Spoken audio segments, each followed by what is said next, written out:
છેલ્લા 22 મહિનાથી હું અકાલાઝિયા કાર્ડિયા નામની એક દુર્લભ બીમારીથી ગ્રસિત છું. આમાં આપણી જે ફૂડ પાઇપ યાની કે ઇસોફેગસ હોય છે એ ફૂડને પ્રોપર રીતે નીચે સ્ટમકમાં પુશ નથી કરી શકતું. એના લીધે પેશન્ટને કોન્સ્ટન્ટલી ગળામાં ભરાવો રહે, વોમિટિંગ થાય અને છાતીમાં કંઈ અટકાયું હોય એવું લાગે અને ધીમે ધીમે ફૂડ નીચે જવાનું બંધ થઈ જાય એટલે વોમિટિંગો સ્ટાર્ટ રહે. આ કન્ડિશન ગંભીર ડિહાઇડ્રેશન, વેટ લોસ કરી શકે છે પેશન્ટને. આવા પેશન્ટોને જનરલી અમે હેલસ કાર્ડિયોમાયોટોમી કરી એક સર્જરી હોય છે એ કરતા હોઈએ છીએ, જે લેપ્રોસ્કોપી અને રોબોટિક પદ્ધતિ બંને રીતે કરી શકાય છે. એમાં જે અન્નળીના જે ફાઇબર્સ છે જે આ વસ્તુને ફૂડને નીચે જતા રોકે છે, જે ઇસોફેગસને કોન્ટ્રેક્શનમાં કરી રાખે છે, એના ઉપર ચેકો મૂકી એને ઓપન અપ કરવામાં આવે છે અને જોડે જોડે રિફ્લક્સ ના થાય એના માટે ફંડોપ્લાઇકેશન કરીને એક સર્જરી હોય છે એ જોડે કરવામાં આવે છે. આ સર્જરીના રિઝલ્ટ બહુ જ સારા હોય છે અને આ સર્જરી પછી તરત જ પેશન્ટનું અન્નળી ફૂડ પાઇપ ઓપન અપ થઈ જાય છે અને patient liquid to soft diet અને ધીમે ધીમે ફૂલ ડાયટ પર પાછું આવી શકે છે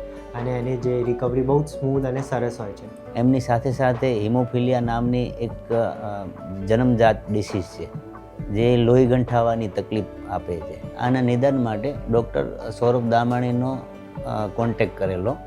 આ કેસમાં ખાસ એવું હતું કે આ પેશન્ટને જન્મજાત એક બ્લડની બીમારી છે જેને હિમોફિલિયા કહેવાય છે. હિમોફિલિયામાં બ્લડ ક્લોટ ના થઈ શકે એટલે બ્લીડિંગના ચાન્સીસ બહુ વધી જાય છે.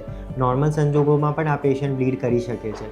તો આવા કેસીસમાં સર્જરી કરવી બહુ હાઈ રિસ્ક થઈ જાય છે. બટ અમે આ ચેલેન્જ એક્સેપ્ટ કર્યું અને હિમેટોલોજિસ્ટની મદદથી અને ફેક્ટર 8 જે આપવું પડે છે આ હિમોફિલિયાના કેસીસમાં એ બધાના કવરેજ જોડે સર્જરી સક્સેસફુલી અને સેફલી કરી. અને આજની તારીખમાં હું હવે ખાતા પીતા બધી રીતે પ્રોપર એકદમ કમ્પ્લીટ થઈ ગયો છે અને હિમોફિલિયાનું બી એની સાથે સાથે ધ્યાન રાખી અને પ્રોપર ટ્રીટમેન્ટ આ લોકોએ આપેલી છે.